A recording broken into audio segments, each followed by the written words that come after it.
नमस्कार, आप देख रहे हैं हल्ला बोल टीवी। मैं हूं अली। दिग्गज रणनीतिकार जनसुराज के सूत्रधार प्रशांत किशोर ने पहला चरण मतदान मुकम्मल होने के बाद एक बड़ा दावा किया है। उन्होंने कहा है कि महागठबंधन जो है वो तीसरे नंबर पे है। क्या कुछ कहा उन्होंने, इस बारे में डिटेल से जानकारी देने के लिए हमारे साथ मौजूद है हल्ला बोल टीवी के संपादक दीपक शर्मा। देखिए, कई बार प्रशांत किशोर ने, जब वे चुनावी रणनीतिकार भी थे, तब भी चुनाव के बाद भविष्यवाणियां किया करते थे। जी पश्चिम बंगाल चुनाव के बाद उन्होंने बिल्कुल सटीक भविष्यवाणी की थी। जी देश के तमाम चैनल और तमाम सर्वे कह रहे थे कि पश्चिम बंगाल में बीजेपी की सरकार बन रही है। जी तब प्रशांत किशोर सामने आए थे और उन्होंने कहा था कि पश्चिम बंगाल में 100 से भी कम सीटों पर सिमट जाएगी भारतीय जनता पार्टी। जी और तब उनका दावा सच हुआ था और पूरे देश के राजनीतिक पंडित का दिमाग खराब हो गया था कि कैसे प्रशांत किशोर ने यह बात पता लगा ली। जी हालांकि यह बात अलग है अली जी कि उस समय प्रशांत किशोर चुनावी रणनीतिकार थे और किनारे खड़े होकर लड़ाई को देखते थे। अब वे इस महासमर में खुद जंग में खुद मैदान में हैं। तो उस समय वे राजनीतिक विश्लेषक के तौर पर बोलते थे, अब वे एक राजनीतिज्ञ के तौर पर बोल रहे हैं। लेकिन दावा तो कर दिया है, भविष्यवाणी कर दी है। क्या भविष्यवाणी की है? भविष्यवाणी यह की है कि टक्कर एनडीए और जनसुराज की है और वोट प्रतिशत जो बढ़ा है इसका फायदा जनसुराज को मिलेगा। ये जनसुराज की वजह से बढ़ा है। महागठबंधन 3 नंबर पर। उन्होंने कहा है कि पहले फेज की जो वो बम्पर वोटिंग हुई है, इतिहास में, बिहार के इतिहास में इतनी वोटिंग आजादी के बाद से अब तक बिहार के इतिहास में इतनी वोटिंग कभी नहीं हुई थी। 65%। उन्होंने 2 कारण भी बताया है। 65, हाँ उस पर आते हैं। उन्होंने कहा है कि 65% वोटिंग हुई है जी। और उन्होंने कहा है कि जो 65% वोटिंग हुई है इसकी वजह क्या है जी। इसकी वजह यह है कि जो लोग एनडीए के सपोर्टर थे वो एनडीए को वोट देते थे जी। जो लोग महागठबंधन के सपोर्टर थे वो महागठबंधन को वोट देते थे जी। लेकिन जो लोग निराश थे महागठबंधन से भी और एनडीए से भी, जिन लोगों को लगता था कि महागठबंधन और एनडीए में क्या फर्क है, दोनों के कार्यकाल में भ्रष्टाचार हो रहा है, वे निराश थे कहीं ना कहीं। वे एनडीए को छोड़कर महागठबंधन को वोट नहीं देना चाहते थे क्योंकि उन्हें जंगल राज से डर लगता था और एनडीए में वे भ्रष्टाचार और दूसरी शिकायतों को लेकर परेशान थे, तो वे वोट ही करने नहीं जाते थे और इसलिए प्रतिशत कम होता था। इस बार बम्पर वोटिंग ये हुई है कि उनके पास ऑप्शन है। ऑप्शन है जनसुराज का, मतलब जो एनडीए को वोट देना चाहता है वो एनडीए को वोट दे रहा है, जो महागठबंधन को वोट देना चाहता है वो महागठबंधन को वोट दे रहा है, जो दोनों को वोट नहीं देना चाहता है वो वोट दे रहा है जनसुराज को और इसलिए वोटिंग ज्यादा हुई है। प्रशांत किशोर ने यह कारण बताया। इसके बाद प्रशांत किशोर ने कहा कि जो प्रवासी बिहारी आए हैं छठ के दौरान वो सब रुक गए हैं और वोट डाला है। और लेकिन यहाँ एक बड़ी चिंता भी है कि प्रवासी बिहारी छठ में आए, उन्होंने वोट डाला और लेकिन क्या वो दूसरे फेज तक रुकेंगे? दूसरा फेज है 5 दिन बाद 11 को। क्या वो 5 दिन तक इंतजार करेंगे? पहला फेज तो तुरंत था तो 2-3 दिन रुक गए, लेकिन क्या ये इतना लंबा इंतजार करेंगे? अब ये एक बड़ी बात होगी क्योंकि अगर वो इंतजार नहीं करेंगे, ये देखना बहुत आश्चर्य की बात होगी कि फर्स्ट फेज में जितना परसेंट वोटिंग हुआ है 65%, अगले फेज में क्या उससे ज्यादा होता है या कम होता है? कम होता है। ये देखना। और अगर ये प्रवासी बिहारी चले गए वापस तो ये वोटिंग का प्रतिशत गिर जाएगा। जी बिल्कुल। अब ऐसे में प्रशांत किशोर क्या कह रहे हैं? प्रशांत किशोर कह रहे हैं कि जनसुराज और एनडीए में फाइट है, महागठबंधन तीसरे नंबर पर है। एनडीए क्या कह रहा है? फर्स्ट फेज की वोटिंग के तुरंत बाद सम्राट चौधरी ने प्रेस कॉन्फ्रेंस की पटना में। जी आप भी गए थे? गए थे चाणक्य होटल में। हाँ, और सम्राट चौधरी ने क्या कहा? सम्राट चौधरी ने कहा कि 121 में 100 सीटें हम जीत रहे हैं, दावा कर दिया।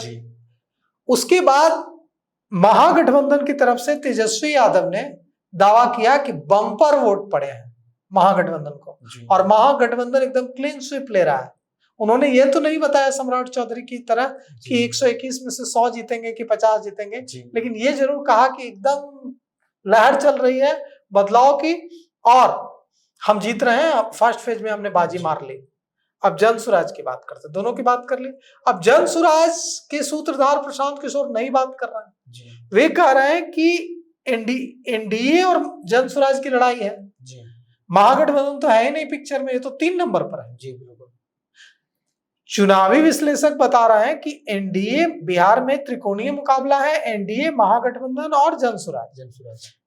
प्रशांत किशोर कह रहे हैं कि राजनीतिक विश्लेषक 14 तारीख को परेशान हो जाएंगे, अपना माथा पीट लेंगे, क्योंकि 14 तारीख को उन्हें पता चलेगा कि ये जो बिहार में लड़ाई एनडीए और जनसुराज के बीच है, महागठबंधन तो 3 नंबर पर है।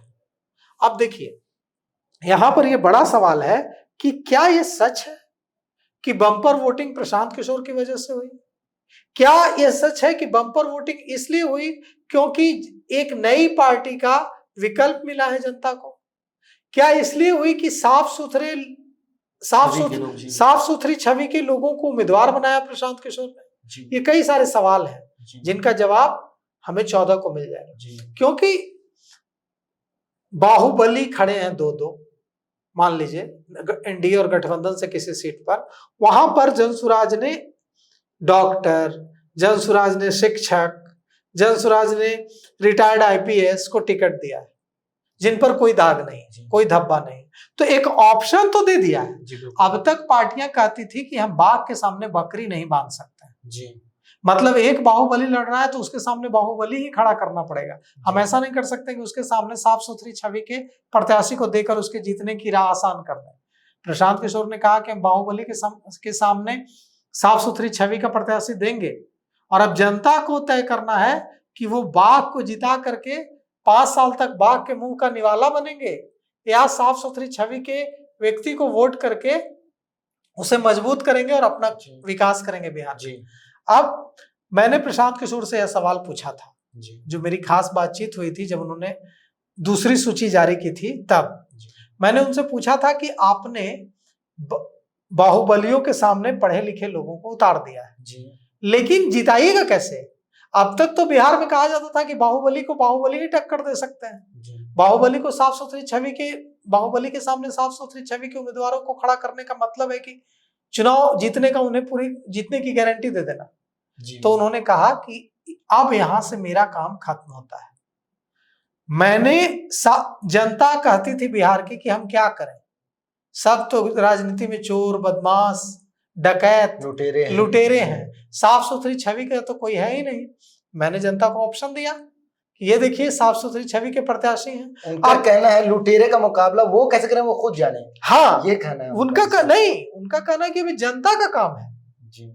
उन्होंने कहा कि अब मेरा काम खत्म हो गया, अब ये जनता तय करे कि लुटेरा को, जिसकी शिकायत वो अब तक कर रहे थे कि बाहुबली है, लुटेरा है, बालू माफिया है, ये उन्होंने ऑप्शन दिया है, हमने ऑप्शन दिया है। अब चुनने वाली तो जनता है ना कि वो किस ऑप्शन पर टिक का निशान लगाएगी। Option A, option B, option C, option D, इतने सारे ऑप्शंस हैं। तो अगर जनता ने ऑप्शन नहीं चुना तो जनता का निर्णय है। जी, आपका एक और सवाल था कि प्रशांत किशोर की वजह से 65% वोटिंग में जो प्रतिशत बढ़ा है वो प्रशांत किशोर की वजह से बढ़ा है, इस पर आप क्या कहना चाहेंगे? देखिए, प्रशांत किशोर की वजह से 65% वोटिंग बढ़ी है या नहीं बढ़ी है, ये तो 14 को ही पता चलेगा। अगर प्रशांत किशोर की वजह से वोटिंग बढ़ी है तो उनको बड़ी संख्या में सीटें आएंगी। अगर प्रशांत किशोर की वजह से वोटिंग नहीं बढ़ी है तो एनडीए या महागठबंधन में से किसी को सीटें आएंगी। लेकिन अभी ये नहीं कहा जा सकता है कि सीटें किसको कितनी आएंगी। एनडीए तो सम्राट चौधरी ने तो दावा कर दिया कि 121 में से 120 सीट, 121 में से 100 सीटें जीत रहे हैं हम। तेजस्वी यादव दावा कर रहे हैं कि क्लीन स्वीप है, और इधर प्रशांत किशोर कह रहे हैं कि महागठबंधन तो आउट हो चुका है, लड़ाई से बाहर है, 3 नंबर पर है, एनडीए और जनसुराज की आमने सामने की लड़ाई है। तो सबके अपने अपने दावे हैं। ठीक है कि पश्चिम बंगाल में जब चुनाव के बाद प्रशांत किशोर ने जो दावा किया था वो सही हुआ था, लेकिन तब प्रशांत किशोर रणनीतिकार थे, इस बार प्रशांत किशोर राजनीतिज्ञ हैं, दोनों का रोल बदल गया है। तो अब जब वे खुद जंग में शामिल हैं तो उनकी जो टिप्पणी है, उनकी जो भविष्यवाणी है, वो कितनी सच साबित होगी या 14 को पता चलेगा। लेकिन इतिहास चाहे प्रशांत किशोर की वजह से बदला हो या जिस भी वजह से बदला हो, इतिहास तो लिखा गया है 6 तारीख को। 6 तारीख को इतिहास लिख दिया बिहार की जनता ने। और ऐसा नहीं है कि सिर्फ महिलाओं की वजह से वोटिंग बढ़ गई है। देखिए, कहा जा रहा था कि 10-10 हजार रुपए, मैंने अपने रिपोर्टर को फोन किया जी। एक जगह के, एक विधानसभा के और जिले के, और पूछा कि वोटिंग बढ़ने का कारण बताइए। तो उन्होंने कहा कि 10-10 हजार रुपए महिलाओं को मिले हैं, इसलिए महिलाओं ने बड़ी संख्या में निकलकर वोट दिया है। 1100 रुपए बढ़ गया है पेंशन, 400 रुपए से बढ़कर 1100 हो गया है, इसलिए महिलाओं ने निकलकर वोट दिया है। लेकिन डेटा तो कुछ और ही कह रहा है। डेटा कह रहा है कि वोट देने वाली जो बड़ी संख्या है वो सबसे ज्यादा महिलाओं की नहीं है, युवा आ गया है। ये बड़ा, हाँ, युवाओं की बड़ी संख्या है, बड़ी है। ये हैरान करने वाली बात है। मेरा सवाल ये है कि अभी जो कॉन्फ्रेंस जो है, जितनी पार्टियां हैं, 3 जो टक्कर पार्टी है, जनसुराज, महागठबंधन और एनडीए, ये तीनों महागठबंधन के 2 जो है पार्टियां और एक जनसुराज यानी प्रशांत किशोर की जो पार्टी है, ये तीनों जो है, ये तीनों अभी खुशी इजहार कर रहे हैं और वो कह रहे हैं कि हम इतने सीट पर सरकार बनाए हैं, हमारी इतनी सीट जीत गए हैं। क्या ये जो है, ये भी एक रणनीति का हिस्सा है कि अगले जो चरण है उसमें मैं ज्यादा वोट हासिल कर सकूं? ये एक हिस्सा होती, ये रणनीति होती है पार्टियों की, क्योंकि अगर कोई पार्टी अभी डिमोरलाइज बात करने लगेगी तो उससे जनता को लगेगा कि ये पार्टी हार रही है, मोटिवेट होना जरूरी है। और हारने वाले को कौन वोट देता है? तो उसके कार्यकर्ता भी मायूस होंगे, उनके समर्थक भी मायूस होंगे, उनका वोटिंग प्रतिशत दूसरे में भी गिरेगा। इसीलिए पहले फेज में हर कोई जीत का दावा करता है, ताकि सेकंड फेज में उसके परफॉर्मेंस पर असर न पड़ जाए। यह भी हो सकता है कि किसी को फर्स्ट फेज में कम वोट सीटों पर जीत मिली और सेकंड फेज में वो भरपाई हो जाए, इसीलिए हर कोई करता है। लेकिन सबको सच तो पता चल ही गया है। जी बिल्कुल। देखिए, जितना फीडबैक पत्रकारों को होता है कि कैसी वोटिंग हुई है, उससे कहीं कम, उससे बहुत ज्यादा कम फीडबैक नेताओं के पास नहीं होता है। नेताओं के पास भी फीडबैक होता है, कि जो फीडबैक आती है उनके पास कि कहाँ, किस सीट पर हम जीत, अंदाजा हो जाता है किस सीट पर हम जीत रहे हैं, किस सीट पर हम हार रहे हैं, कितने वोटों से जीत रहे हैं, कुछ मोटा मोटी समझ हो जाता है। तो यह तो पता महागठबंधन को भी चल गया होगा, यह पता एनडीए को भी चल गया होगा, जनसुराज को भी चल गया होगा कि ये जो वोटिंग हुई है 65% की, ये उनके हक में है कि नहीं। लेकिन आपकी बात भी सही है कि ये दावा इसलिए हो रहा है कि सेकंड फेज में फायदा मिले। उम्मीद जरूरी है। बिल्कुल। तो सुना आपने बिहार के और राजनीति के चाणक्य कहे जाने वाले व्यक्ति, रणनीतिकार और जनसुराज के सूत्रधार प्रशांत किशोर ने जो दावा किया है, उसमें आखिर कितनी सच्चाई है, इसको लेकर हमारे दर्शक क्या सोचते हैं, अपनी राय कमेंट्स बॉक्स में जरूर दें। तो फिलहाल इस पेशकश में इतना ही। आगे की खबरों के लिए बने रहे हल्ला बोल टीवी के साथ। धन्यवाद।